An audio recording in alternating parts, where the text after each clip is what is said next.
Good evening. We are minutes away from Week 8, also known as the regular season finale in Alaska high school football. A couple of games coming up at the top of the hour, including one right where I'm standing now. There are very few times in a person's life where you can honestly say it all comes down to right here, right now. And I mentioned 17 of the 20 from last year are back. The 3 who are not. Aaron Burmeister, third place last year. Certainly a notable absence there. Christian Turner not back, and also last year's top rookie Thomas Warner was 17. Good afternoon, hello, and welcome to Anchorage for KTUU Channel 2's live broadcast of the Iron Dog ceremonial start. Kevin Wells alongside former champion Ken Lee. Great to have you with us again, partner. They just got out of a bases loaded, no outs jam in the top of the 7th, so that Indians bullpen coming through again. Okay, so you want to go run over there right now, don't you? Yeah, I do. Okay, we'll let you go. Commercial. Where's Caslin? I don't see her. As Aces fans celebrate Halloween, and hey, get to the highlights already. I'm dying over here. Hi, darling. Here, let's go in your house. It's pretty rugged. I got to have something girly going on. Whoops. Good girl. An extraordinary set of circumstances during Iditarod preparation can mean a lost year. I still have a lot of physical issues and a lot of pain kind of on a regular basis. Willow's Karin Hendrickson knows. Lyra, Hatchet. She'll never get last winter back.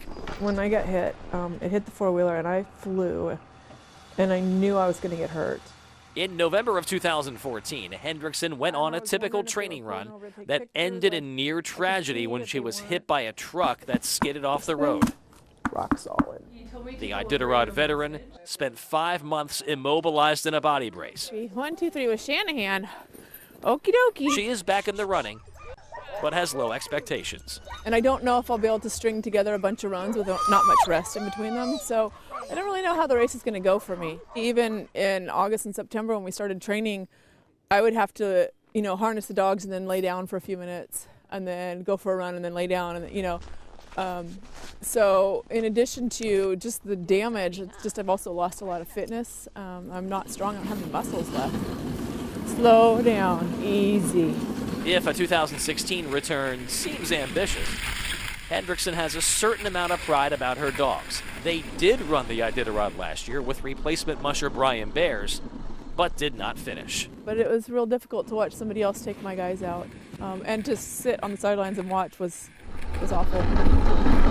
A working woman, Hendrickson operates a 30-dog kennel out of necessity. Straight ahead. Which allows for more personal attention. I do feel like when you were there when they were born and you harness broke them and you've been with them every step of the way, there's a different kind of a connection. And there's also a little more responsiveness, like they really are tuned into me and I'm tuned into them. I know them so well. 7 girls. Hendrickson doesn't have the luxury of being selective, but fully admits her 16 finest will be carrying her to Nome. And then the other part goes over her head? In an attempt to finish for a 5th time. This year I'm really just focusing on, keeping it together and getting down the trail. And hopefully having some fun out there, because, that's why we do it. And all the more meaningful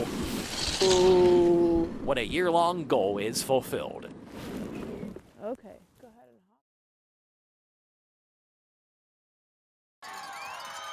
At 33, Keegan Randall is already an Alaska legend, a World Cup season champion, and a member of 4 U.S. Olympic teams, in a sport where athletes can peak late. It takes a lot of training and experience to get to that high level, but once you get there, you can actually ride it a while. I think the factor that really determines your longevity is your motivation. At this stage of her life, Randall feels rejuvenated. She missed out on the last competitive ski season because the athlete that grew up in front of Alaska's eyes is now a mom herself. Randall and her husband are proud parents to 3-month-old Breck. Randall felt pregnancy would be the difficult part, but is back rebuilding her stamina and technique, along with the rest of the APU Nordic skiers this summer on Eagle Glacier. Being pregnant this year and not on the race circuit really made me reflect back on my career so far and how much fun it's been and how far we've come. To see this group coming up and taking the lead as I kind of stepped back this last year and watched them just run with it. It's cool. You almost feel like a proud mother hen. One of the exciting parts about her training is she's always been really good at figuring out the most important pieces and kind of having good focus. Training is going really well, and we should see a good season ahead. This week's training session is the first time Randall has been separated from Breck, but on the team, there might be something to that mother-hen situation. After qualifying for her first Olympics at 19, Randall is now APU's senior member and enjoys the fresh perspective. One of my first summers up on Eagle Glacier when I was here with Nina Kempel, and she had been coming up for about 14 or 15 years, and so we joked, Keegan, you're going to be up here till 2014, yeah, whatever. And then it feels like a flash, and all of a sudden here we are. I almost feel like a kid again. I mean, I'm giddy, feeling confident that if I am patient and work my way back, I can find some of my best performance yet to come. Embracing new roles, on the trail and off. And now it's time for the mother of all comebacks.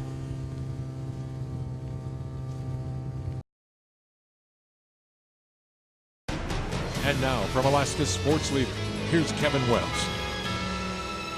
Doesn't have to be a conference game to be significant. 11 months ago, the Colony Knights won the Rail Bell Conference title, but their postseason was brief thanks to a home loss to Diamond in the large school quarterfinals. Tonight, the Knights wrapping up non-league action against those same Lynx, 2 top 5 teams. Scorching start to this one. First quarter, the Knights' CADE HAVEL is able. 7 yards the hard way, 7-0 Colony. Both teams actually score on their opening drives. Kyle Hendrickson throwing your way. Dylan Tufaga gets his mitts on it. 10 yards tied up, 14 all at the break. But the second half is all Colony. HAVEL, one of his 3 touchdowns, 20-14 Knights. They score 29 consecutive points, capped by Jake Hessinger's pick. First 6, Colony with a statement tonight, 43-14 winners. Energy and effort, that's simple, just energy and effort, and we executed and scored 29 unanswered points against the Anchorage team. Normally we'd showcase South in service in the leadoff spot, but the Wolverines and Cougars both coming off losses. Still pretty good CIC opener. First quarter, Xavier Harris from the 41. I saw a fella named Donovan McNabb at Syracuse once do a little something like this. I tell you, McNabb's got nothing on this. And the lean to boot, he's in. 7-0 Cougars after the first. Second quarter, Harris can throw too, finds Cyron Williams, 13-yard strike, 14-0 game. South down only a touchdown in the fourth. Kickoff to Dominic Norman at your own risk. Huge momentum swing here, 86 yards, 6 more for service. The Cougars reached 3-1. Your final was 33-14. We put all our effort into it. We had all of our heart, and we had hard work, dedication throughout practice, and it just came together. Around the state, a boatload of games tonight. Wasilla edges West Valley 36-28. Both of those teams 2-2. Palmer grabs its first win, prevailing 35-18 at Kodiak. First loss for the Bears. Kenai 25, Eagle River 7, the Cardinals' second straight win.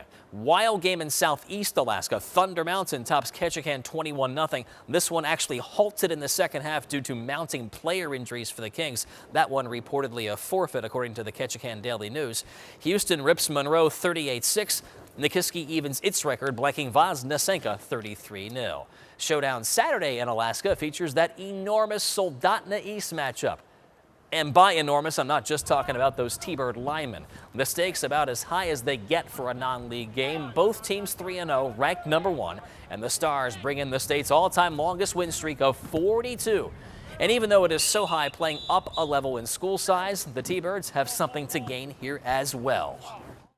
We kind of planned to try to have big games like this, so we were prepared for October, because I think last year we were pretty front-loaded on the schedule and then had a couple easy games, and it felt like we were a little bit behind in October, a little overconfident maybe. Both East and SoHi scored over 40 points in Week 3 and also have a shutout defensively to their name this season. But enough of that whole one game at a time nonsense. The number 14 UAA volleyball team playing twice in its invitational today. Seawolves looking to reach 4-1, battling Rollins out of Winter Park, Florida in the afternoon. Second game, 22-10 Seawolves. Leah Swiss getting a second chance at this one. This is an easy put away. Swiss and Diana Fa'ama-Usili each with 12 kills. Fast forward to game points in the second. Aaron Braun, UAA real efficient, a .324 attack percentage in game 2, 25-11 winners. And now brimming with confidence by the third, Chris Celine Johnson buries one of her 8 kills, Seawolves in 3. And that's important because They played again this evening against West Region foe Stanislaus State, and I'm pretty sure that young fan enjoyed this play. Game 1, Morgan who? Morgan Ho. Look at that tip. Game 1 to UAA 25-23. A squeaker. From there, UAA dominates. Second game, Ho setting up Fa'ama Usili. 7 kills for her. Third straight Seawolves sweep. They're 3-0 in the tournament in a likely championship match de facto anyhow against Arkansas Fort Smith tomorrow night at 7:30.